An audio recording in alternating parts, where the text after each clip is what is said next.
आज विश्व जनसंख्या दिवस के मौके पर उत्तर प्रदेश सरकार जनसंख्या नीति लेकर आई है। तो अब उत्तर प्रदेश में चर्चा इस बात कर भी हो रही है कि जनसंख्या को लेकर के कानून बना जाए। उसको लेकर के जो एक विधेयक पर जनता के सुझाव हैं वो मांगे जा रहे हैं, जो ड्राफ्ट पॉलिसी है उस पर। हमारे साथ मौजूद हैं बीजेपी सांसद राकेश सिन्हा। राकेश जी ने राज्यसभा में प्राइवेट मेंबर बिल भी पेश किया है जनसंख्या को लेकर के, कानून बनाने को लेकर के। सर, आपका जो है प्राइवेट मेंबर बिल भी है, तो सबसे पहले आज जो उत्तर प्रदेश सरकार जनसंख्या नीति लेकर आई है, क्या कहेंगे आप? वाकई में इसकी ज़रूरत है? देखिए, मैं उत्तर प्रदेश सरकार की पहल का स्वागत करता हूँ। देश में जब जनसंख्या अनियंत्रित हो जाती है तो जनसंख्या एसेट नहीं बोझ बन जाती है और अनेक तरह की सामाजिक आर्थिक समस्याओं और संकट का कारण बन जाती है। इसलिए हर राज्य को पहल करनी चाहिए। मुझे ऐसा प्रतीत होता है कि राष्ट्रीय स्तर पर जनसंख्या नियंत्रण के लिए कानून बनना चाहिए।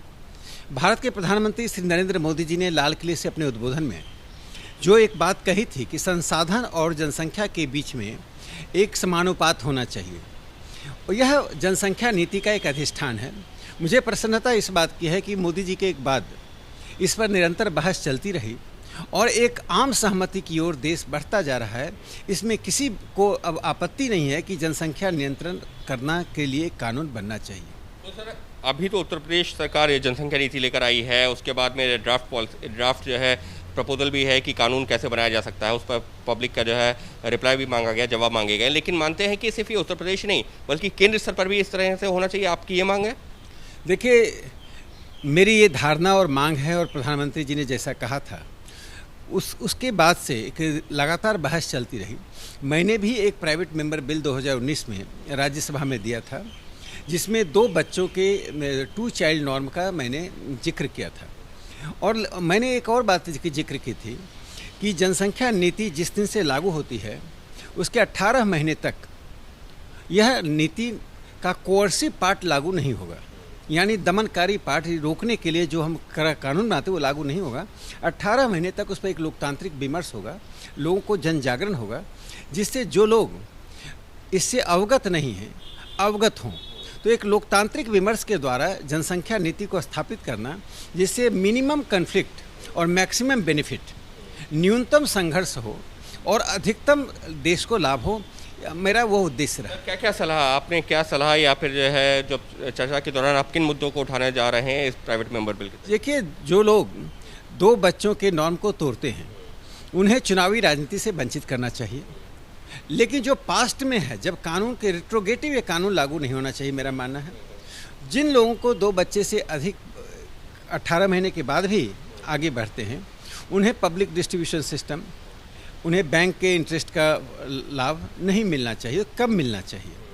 दूसरा, जो लोग 2 चाइल्ड नॉर्म को मानते हैं उनको 2 लोग नहीं मानते, उनकी तुलना में बेनिफिट मिलना चाहिए।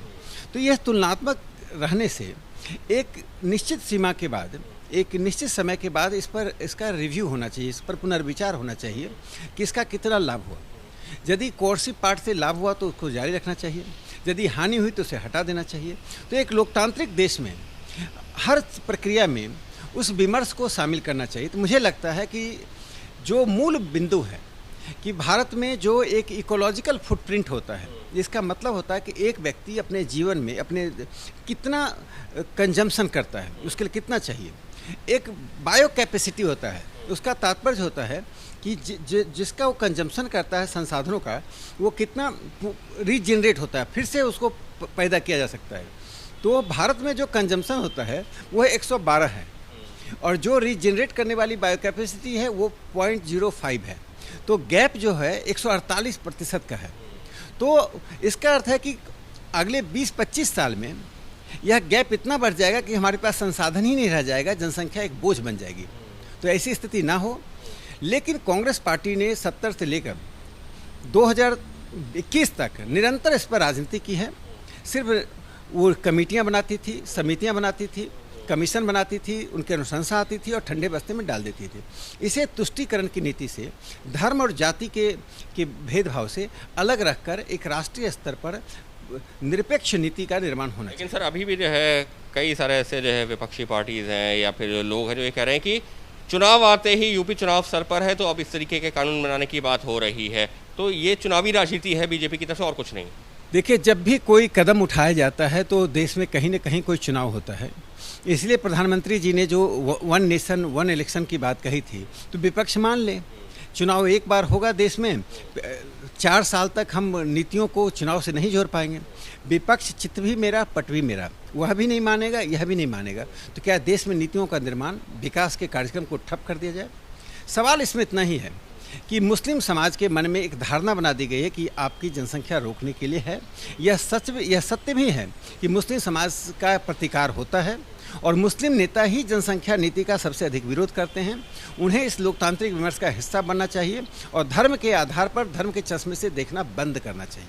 धर्म के चश्मे से देखना बंद करना चाहिए। इस मामले पर राजनीति नहीं होनी चाहिए, क्योंकि ज़रूरत यह है कि देश की जनसंख्या को नियंत्रित किया जाए। अगर नहीं किया गया तो अगले आने वाले 3 दशक के बाद जो स्थिति होगी वो भयावह हो सकती है। हमारे पास संसाधन नहीं होंगे और जनसंख्या के अनुपात में हमारी जो ज़रूरतें होंगी वो तक पूरा नहीं हो पाएंगी। इस वजह से ज़रूरी यह है कि जल्द से जल्द इसको लेकर के कानून बनाया जाए और वो कानून पूरे देश पर समान तौर पर लागू किया जाए। ये मांग कर रहे हैं बीजेपी सांसद राकेश सिन्हा।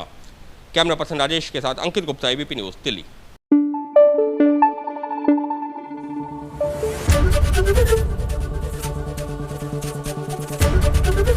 एबीपी न्यूज़ आपको रखे आगे।